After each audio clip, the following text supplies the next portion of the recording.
Bonjour à tous et bienvenue sur tablettactile.net. Alors aujourd'hui on va continuer notre petite incursion dans le monde des objets connectés et on va s'intéresser à un domaine plus particulier, un domaine qui est en vogue si l'on en regarde les récentes présentations qui ont été effectuées au CES de Las Vegas. C'est celui de la e-santé. E-santé, c'est-à-dire des objets connectés qui vont avoir comme objectif de prévenir et de modifier vos comportements pour essayer de faire en sorte que vous viviez mieux votre quotidien. Et dans la catégorie des objets e-santé, il y a une marque qui existe depuis un bon moment déjà et qui fait son arrivée en France depuis quelques temps maintenant. Il s'agit de la marque iHealth. Alors iHealth, si vous vous posez la question, le i, est-ce que ça a un rapport avec les produits Apple, iPad, iPhone, iPod Touch, eh bien je vais vous répondre tout de suite, oui. Oui, car iHealth, c'est une marque qui ne développe des produits compatibles qu'avec les terminaux Apple. Alors désolé pour les personnes qui ont des tablettes Android ou des tablettes Windows, mais pour le moment ça ne fonctionne que sur iPad, iPhone et iPod Touch. Plus particulièrement, aujourd'hui on va s'intéresser à ce que l'on appelle un oxymètre. Et bien l'oxymètre ne fonctionnera qu'avec l'iPad à partir de l'iPad 3. L'iPad 1 et l'iPad de deuxième génération ne sont pas pris en compte par ce petit appareil que l'on va vous présenter tout de suite en détail.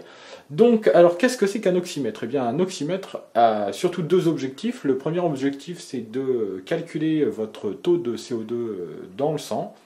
Et puis le second objectif, ça va être de mesurer les battements de votre cœur, de prendre votre pouls, si vous voulez. Donc voilà un appareil qui va surtout se destiner aux sportifs, pourquoi pas aux médecins aussi, que l'on va pouvoir utiliser aussi en tant que particulier.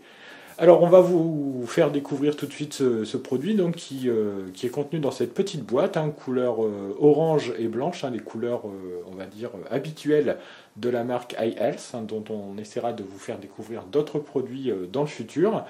Et on va donc voir ensemble ce qu'est cet oxymètre sans fil et puis comment il fonctionne, puisque vous allez voir que tout cela est relativement simple. L'objectif, bien entendu, c'est de mettre à portée de tous ce genre de petits produits. Alors, je vais ouvrir avec vous la boîte, rien de plus compliqué.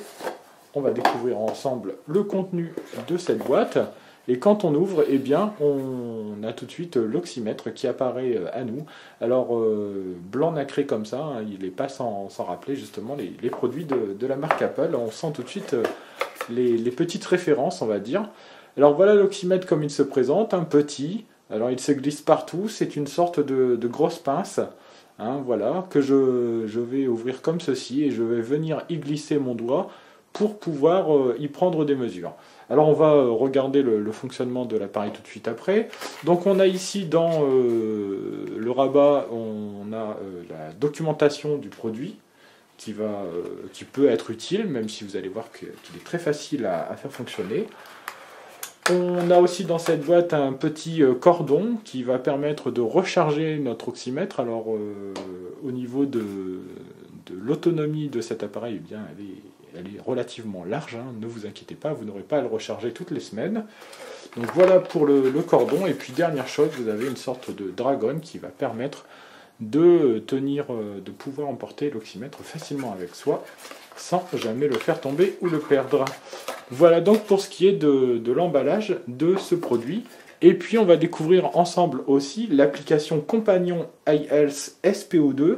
Alors disponible bien entendu gratuitement sur l'App Store et uniquement sur l'App Store puisqu'elle est absente du Play Store dans la mesure où elle n'est développée que pour Apple.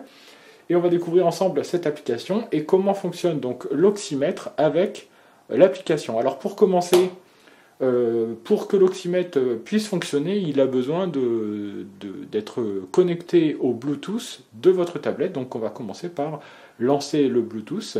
Petit rappel au passage, on peut le faire depuis le centre de contrôle depuis iOS 7 qui se trouve maintenant tout en bas. Donc je vais lancer le Bluetooth. Maintenant je vais lancer mon application iHealth SPO2 O2. Donc je vais voilà, lancer, et puis vous avez donc l'icône du Bluetooth qui vient de clignoter, et vous voyez sans que j'ai à faire quoi que ce soit, donc la diode lumineuse indiquant l'activité du Bluetooth s'est mise en marche.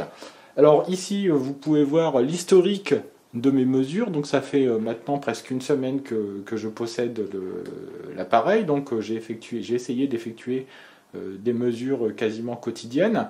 Alors, qu'est-ce que j'ai au sein de ces mesures? Eh bien, j'ai la date et l'heure à laquelle je les ai prises. J'ai donc le taux d'oxygène dans le sang qui doit se situer dans la normale entre 96 et 99%, donc vous voyez là j'y suis. Et puis j'ai ici donc les battements de cœur par minute. Donc l'idéal sera bien entendu de laisser l'oxymètre au bout de votre doigt, environ une minute, pour avoir une mesure des plus précises.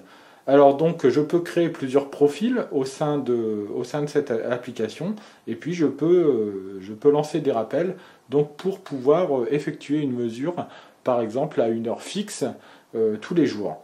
Alors donc pour démarrer la mesure, donc c'est très simple, hein, il va suffire de mettre l'oxymètre au bout de mon doigt,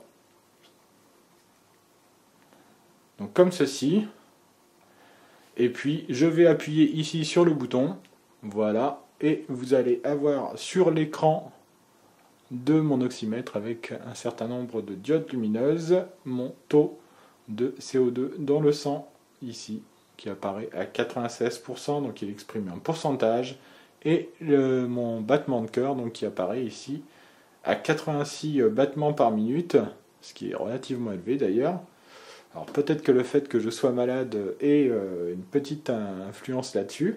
Et puis donc les informations qui sont fournies sur l'oxymètre vont apparaître aussi sur l'écran de mon iPad avec ici une animation graphique du plus bel effet puisque on peut voir les battements de cœur, on peut les suivre donc sur l'écran de sa tablette.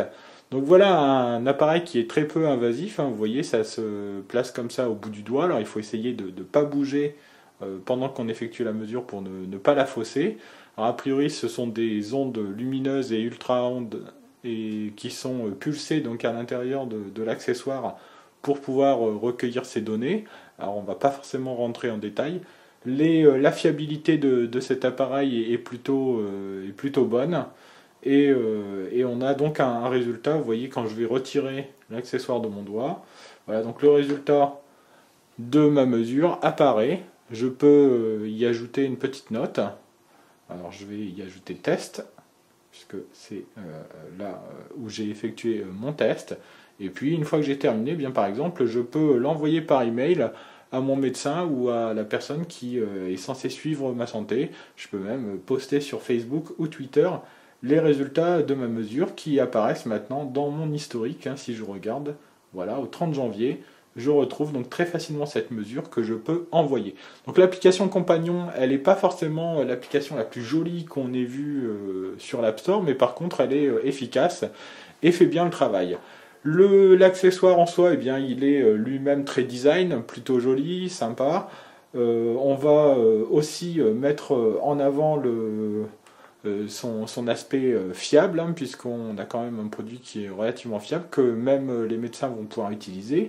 Ici, vous avez donc la petite ouverture qui va permettre de brancher le port micro USB pour pouvoir le recharger, hein, que l'on va pouvoir refermer très facilement. Alors il est dans un blanc nacré avec les diodes lumineuses vertes, donc il est vraiment très beau. Alors à qui s'adresse ce genre de produit? Eh bien, on va dire dans une première mesure à monsieur tout le monde, hein, qui voudrait suivre le taux de CO2 dans le sang ou les battements du cœur. Alors ça peut être intéressant par exemple de surveiller ce genre de choses et puis de collecter les données sur le long terme. Ça peut être aussi utile par exemple pour les sportifs hein, qui veulent savoir la fréquence du rythme cardiaque au repos, en activité, afin d'optimiser, on va dire, les performances. Donc ça peut aussi permettre dans le domaine sportif et ça va surtout être très utile par exemple aux alpinistes qui en montant en hauteur vont voir leur taux de CO2 dans le sang baisser de manière très rapide. Et bien voilà, typiquement le genre d'objet qui va permettre de surveiller tout ça et d'avoir une surveillance qui sera non invasive et qui en plus peut se transporter très facilement avec un objet on va dire plutôt sympa et des données que l'on va pouvoir récolter donc sur sa tablette mais aussi sur son iPhone ou son iPod Touch. Donc voilà un objet qui est relativement complet, un objet santé qui permet donc de surveiller et de contrôler au quotidien un certain nombre de données. Et bien entendu, alors un objet qui a un coût, 79,95 € sur le site d'iHealth. Bien entendu, on vous laissera le lien pour pouvoir le trouver très facilement. Mais encore une fois de plus, c'est un objet santé qui en plus d'être joli, et ça c'est déjà un aspect qui n'est pas négligeable, s'avère très pratique à l'usage. Voilà donc typiquement le genre d'accessoire qui risque de faire son apparition et d'être de plus en plus présent dans notre quotidien avec pour objectif d'améliorer notre santé. Voilà, donc c'était le premier test que l'on a fait sur un objet connecté santé. On ne manquera pas de vous en reproposer très prochainement puisque nous préparons le test d'un tensiomètre de chez iHealth que vous retrouverez très prochainement et puis on essaiera de vous faire découvrir d'autres petites choses bien sympathiques dans les mois et les années qui viennent parce que c'est un secteur qui est en pleine expansion et qui ne va pas manquer de nouveautés dans les mois à venir. Voilà, moi je vous dis donc à très très bientôt. Bonne journée à vous, prenez soin de vous. Et puis on se retrouve très prochainement sur tablettactile.net pour de nouveaux tests. Au revoir.